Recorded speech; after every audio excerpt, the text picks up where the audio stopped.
الله تعالى وبركاته. مرحبا بكم الاخوات في قناه شهوات مجد المكناسيه.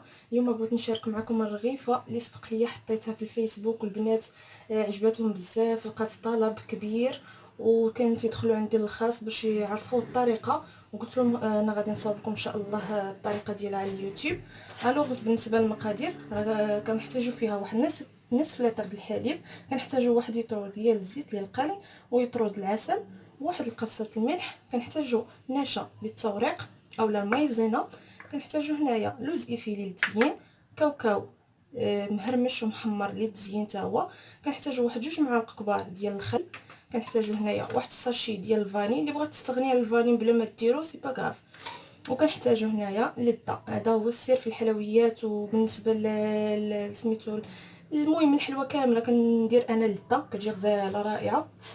وكنحتاجوا هنا الطحين، هادشي اللي كنحتاجو. الطحين عندي فيه كيلو، هاد المقادير كامله البنات هادي مضبوطه. كيلو ديال الطحين غادي نحتاجو معاه يطرو ديال الزيت ويطرو ديال العسل. نبداو بسم الله على بركه الله. غادي نوضعوا هاد كيلو ديال الدقيق. بسم الله.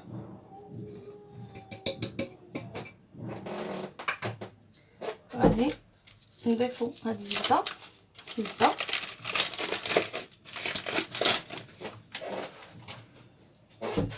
هاد الزبده البنات غادي نبسس بها هاد الدقيق تدخل مزيان لينا في الدقيق. هاد من بعد نخلطو بالحليب. بسم الله. هاد الرغيفه البنات راه كتجي غزاله مقرمشه لانها كتورق بالزبده ديال المايزينا، كتورق بالمايزينا وكتجي في وسط بنينه ما تشبعش منها. المهم نجربها من بعد ما تفطرش عليها دائما غتكون عندها في الدار. المهم نخلط مزيان تنبسس هاد الزبده ندخلها في الطحين.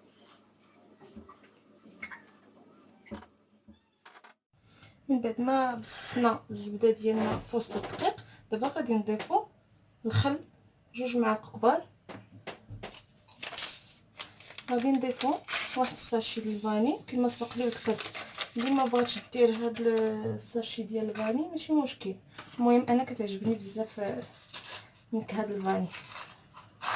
غادي نضيفو واحد قبصه ملح، هي كتكسر لينا هذيك الملحه الحلاوه ديال العسل فاش تنكونوا تنطفيوها في العسل. نبداو ان شاء الله بسم الله على بركه الله. غادي نخلطوا بهذاك نصف لتر ديال الحليب. ما كتكونش البنات رطبه، كتجي قاصحه شويه،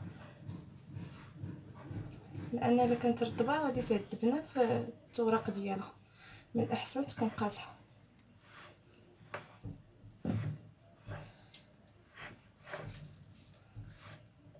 وبالنسبه للبنات اللي بغات تقل من هذه الكميه تدير نصف ديالها، نصف الكميه، نص كيلو ديال الدقيق وهذا نقص في هذاك نص لتر بليطون ديال الحليب. المهم تبقى المقادير على حساب كل وحده شنو باغا، واش كميه كثيره ولا قليله. كاين بعض شي اخوات تيقول لك هاد الرغيفه ما خصهاش تعلك مزيان، مي انا تنفضلها معلوكه ديال الطريقه اللي كنخدم انا، وكتجي غزاله. وهي صراحه كل ما باتت كان افضل، اولا تقريبا المهم اللي تكون مزروبه فيها تخلي على الاقل واحد 2 ساعات باش كترتاح العجينه ديالنا، لان ما فيها لا خميره لا والو، ما غيوقع لها حتى حاجه.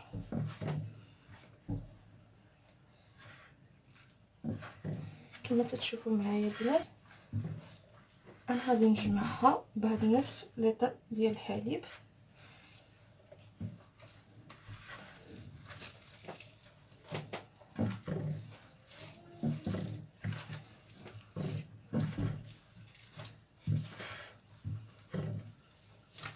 غادي نجمع البنات وغادي نتلاقاو باذن الله.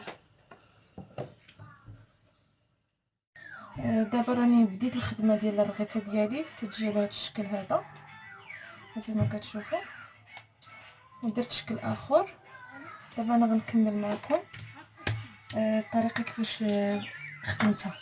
كديري المايزينا وتطلقي مزيان العجينه ديالك تتولي رقيقه.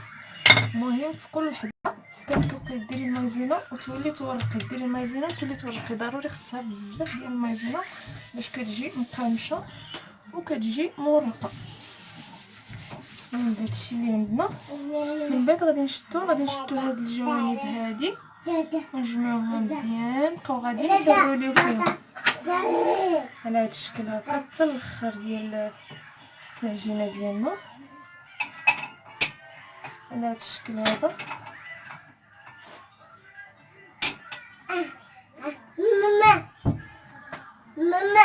هكذا نبقاو على هاد الشكل هكذايا.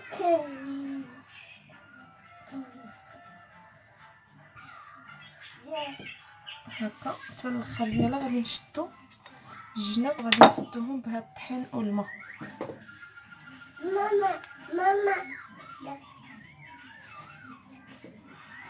هي كل ما ارتاحت كتجي زوينه وكتساعد في الخدمه.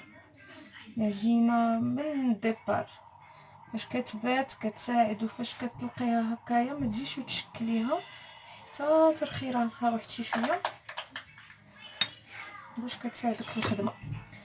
المهم غادي نديرو على هذا الشكل هذا ونبداو بالاولانيه اللي خدمنا. انا غنوريكم دابا كيفاش الشكل باش قطعت. هذا هو الشكل باش قطعت. كنشدو العجين ديالنا نكحز اللاكا باش تشوفوا مزيان، نحيدو هذاك الزائد. غادي نشدها بحال هكا وغادي نشوفوا كل وحده على حساب السمك اللي بغات. هانتوما كتشوفوا بغيتوها رقيقه، بغيتوها تجي صغيره نقصوا شويه، بغيتوها تجي شويه غليظه كتغلظوها. هانتوما كتشوفوا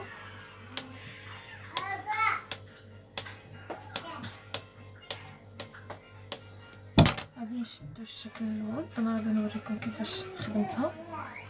نشدو العجين نديرو له بحال هاد الشكل. هانتوما كتشوفوا البنات ها هو مورق. غنشدوها غادي نديرو في وسطها المدلك.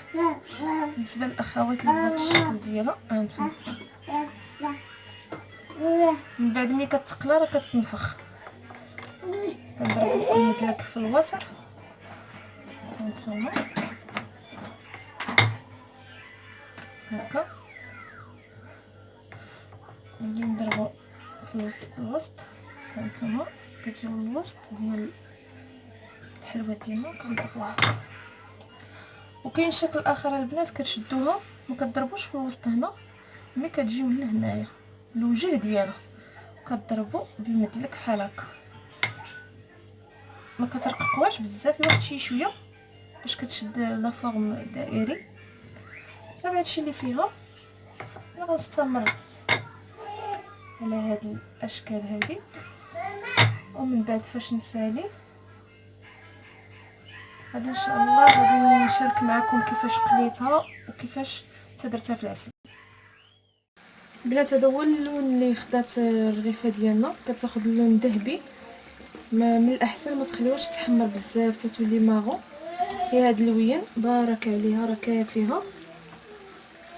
من بعد غادي نلوحوه في العسل، نخليوها حتى تشرب العسل مزيان، عاد نحيدوها تستقطر ونذوقوا على حساب الرغبه. هانتوما كتشوفوا معنا البنات، هانتوما الرغيفه ديالنا كلها منفوخه.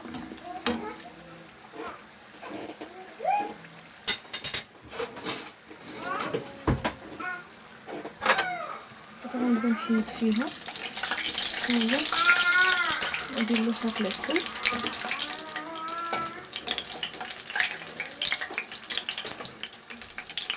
تبعوا البنات هاد المراحل راه كتجي غزاله والله العظيم ما تشبعوا منها. انا بعدا كتعجبني بزاف، كتجي هشيشه وخفيفه حتى في الماكله ديالها كتجي خفيفه، ما كتجيش ثقيله وعامره، كتجي مهم واعره.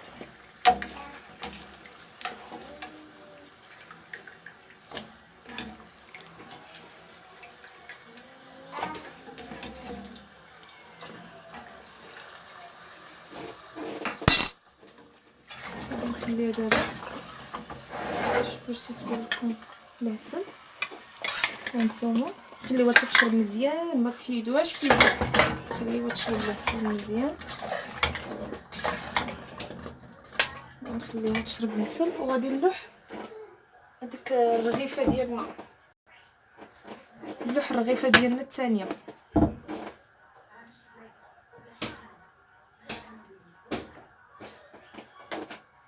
هانتوما كتشوفوا هذا الشكل الثاني اللي وريتكم قبيله، حتى هو راه كيتنفخ كيجي غزال.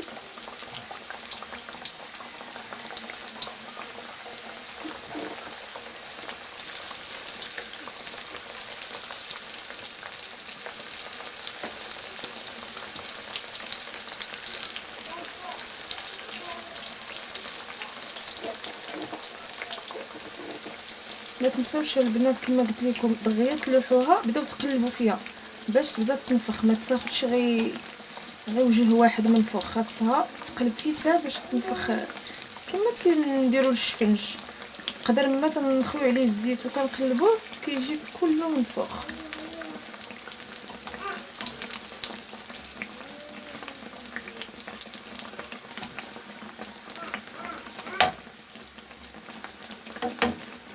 نتمنى تكون الصوره واضحه.